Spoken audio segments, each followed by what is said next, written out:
Jamhuri ya Muungano wa Tanzania. Kazi iendelee. Na niseme mimi binafsi nimefarijika sana kwanza kuwaona kwa mara ya kwanza kuonana na nyinyi, kwa sababu nilikuwa nasikia taarifa zenu kwamba mko kazini na wengine tumeondoka katika majukumu mbalimbali, lakini sikuwahi kuwaona wote kwa ujumla mkiwa wengi, mkiwa wote 67 kama ambavyo leo mmekuja 67. Na sijui kama mkiitwaga mnakujaga kwenye vikao wote 67. Lakini leo kwa sababu mnajua mna kitu mmekuja kupata, mmekuja wote 67. Hongereni sana. Lakini ni hatujapata malalamiko. Nashukuru afisa kilimo ameniambia kwamba hatuna malalamiko yoyote ambayo tumepata kwenu, ingawa sina hakika. Ingawa kuna wananchi, inawezekana kuna wananchi wameshindwa kufika hapa kwa sababu ya changamoto ndogo, lakini kama ni kweli hakuna malalamiko, na mimi sitarajii kusikia malalamiko ya wananchi kwamba hamwapi msaada, au labda umefika kule ukaona kaelo unakopokea ni kakubwa sana, kabeba wake za watu, utauliwa. Ukaanza uhuni wa usiojulikana, utauliwa. Kwa hiyo kujiheshimu kwenye jamii na kama eneo unayofanyia kazi ni kitu cha kwanza. Lakini pia kuwaonyesha wewe ni msomi, ili hata ushauri unaotoa uzingatiwe, ili ulete tija. Unajua unapomwelekeza mtu una nidhamu na heshima yako, ni rahisi sana mtu kukuelewa, si ndio? Yes. Kwa hiyo mkijiheshimu mtaiwakilisha serikali vizuri, lakini pia mtamwakilisha msomi yeyote vizuri, kwamba mtu aliyeelimika ana tofauti na mtu ambaye hajaelimika. Lakini naomba niseme mmekuwa mkihangaika sana.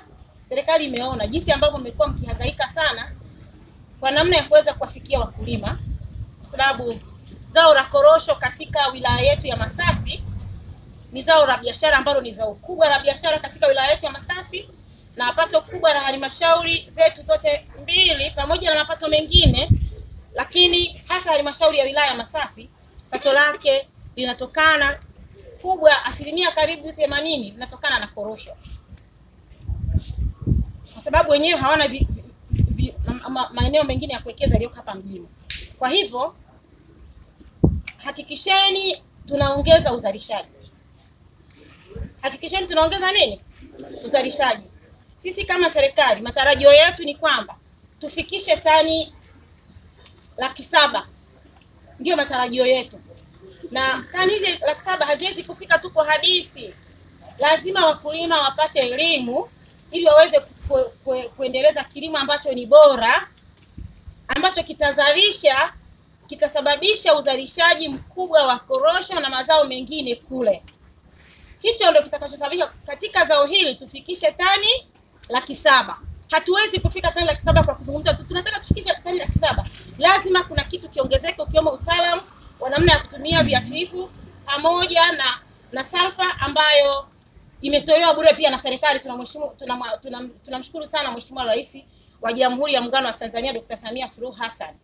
Na niwasisitize, salfa hii imeanza kugawiwa kwa wakulima. Mhakikisha inatumika kwa namna ambavyo inastahili kwa kila mkulima, kwa sababu wanapewa bure, na mhakikisha inawafikia. Na itumike katika namna ya kitaalamu kulingana na jinsi ambavyo mnajua ninyi, ili iweze kuleta tija. Lakini pia ili tuweze kufikia hizo 700,000, nimewaambia lazima kila kitu, hatua zote za kitaalamu za kilimo zifuatwe, ndio tunaweza kuongeza uzalishaji kadri teknolojia inavyoongezeka na mabadiliko yanatokea pia ya kiteknolojia, si ndio? Kwa hiyo mhakikishe kwamba mnakutana na wananchi na mnawasaidia bila kuwababaisha, bila kujifanya wewe ni kijana sana kuliko sijui nani. Ninyi tu ni watoto wetu, si ndio? Heshimuni wazazi kama watoto, wasaidieni. Kuna vijana wenzenu kule pia waheshimuni kama kaka zenu na dada zenu. Mfanye kazi, ujifunze pia na maisha, si ndio? Iweze kuwasaidia. Kwa nitumie fursa hii, Mheshimiwa Rais baada ya kuona changamoto kubwa ya kuwafikia wakulima wetu, kutoa ushauri kupitia BBT, akawaelekeza sasa kuleta pikipiki kwa maafisa ugani wote. Sisi tunao 67. Nimeambiwa zilikuja 500 katika mkoa wa Mtwara. Niliambiwa zilikuja ngapi? 500 katika mkoa wa Mtwara. Sisi Masasi tumepata 67 kwa sababu tunao maafisa ugani wangapi? 67. Kwa na zingine zitakuwa zimegawiwa kwenye wilaya zingine kulingana na utaratibu uliokuwa umewekwa, kulingana na idadi ya maafisa ugani walionao. Sisi tumepewa 67 na leo tunawapatia, mwende mkazitumie katika kuwafikia wananchi. Usiende tu kufanyia biashara. Kuna watu akitoka hapa anataka kuwa boda mtaani. Sawa? Yaani atakuwa mtu wa usafiri mtaani, atakuwa boda mtaani badala ya kwenda kuwafikia wananchi ili kuwafikia maeneo ambayo yalikuwa ni mbali zaidi, umepewa ili ufike. Kuna wasichana nimewatazama hapa nikajiuliza, sasa huyu Mungu wangu atapelekwa na nani? Mnajua wanangu? Eti nyinyi watoto, wasichana, mna uwezo mkubwa wa kuendesha hizi pikipiki? Basi mkajifunze, msije mkachezea, kwa sababu hiki ni chombo cha moto. Wale ambao hawajapata mafunzo wajifunze vizuri kabla hawajaanza kuzitumia, ili zinapoenda kwenye matumizi zisije zikawaletea tena madhara. Naitwa Geoffrey Mwalembe, ni afisa kilimo wa bodi ya korosho. Kwa niaba ya mkurugenzi mkuu wa bodi ya korosho, Dr. Francis Alfred, leo tumegawa pikipiki 67 kwa afisa kilimo wa program ya Jenga Kesho Iliyo Bora, ambao wameajiriwa mahususi kwa ajili ya kuendeleza zao la korosho. Ambapo kwa wilaya ya Masasi tunao vijana wapatao 67 na serikali ya Jamhuri ya Muungano wa Tanzania imeleta hizo pikipiki 67 kwa ajili ya kurahisisha ugani kwa maana ya kuhudumia wakulima katika maeneo yao.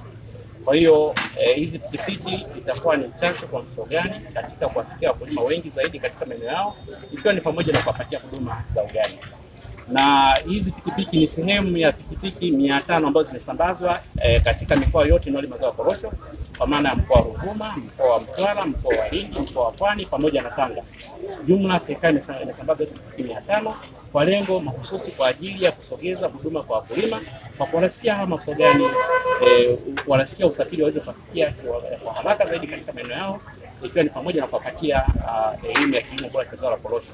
Kwa sababu kama tunavyofahamu, serikali kupitia bodi ya korosho imeweka lengo la kuongeza uzalishaji kwa mwaka huu kufikia tani 700,000. Sasa ili kufikia hizo tani 700,000, jitihada za makusudi kabisa ni kwa serikali, ikiwa pamoja kuwawezesha wataalamu wetu wa kilimo kuendea kazi kwa maana ya pikipiki, ili waweze kuwafikia wakulima katika maeneo na kuwapatia elimu ya kilimo bora cha zao la korosho. Lakini vile vile tuna lengo kuu la mwaka 2029-2030 kufikia tani milioni 1. Kwa hiyo huu bado ni mkakati wa serikali wa kuelekea huko kufikia tani milioni 1 ifikapo mwaka 2029-2030. Matumaini kwanza tunashukuru kwanza bodi ya korosho kupatia usafiri, pia itatufanyia sisi urahisi kuwatembelea wakulima wengi kwa urahisi sana na kwa wakati. Kabla tujapewa pikipiki, ndio changamoto kubwa ilikuwa ni usafiri. Kufikia wakulima kwa wakati na kufika kwenye kazi kwa wakati. Bila tuna imani kwamba tukipewa pikipiki tutaweza kufika kwenye kazi kwa wakati na kuwatembelea wakulima kwa wakati.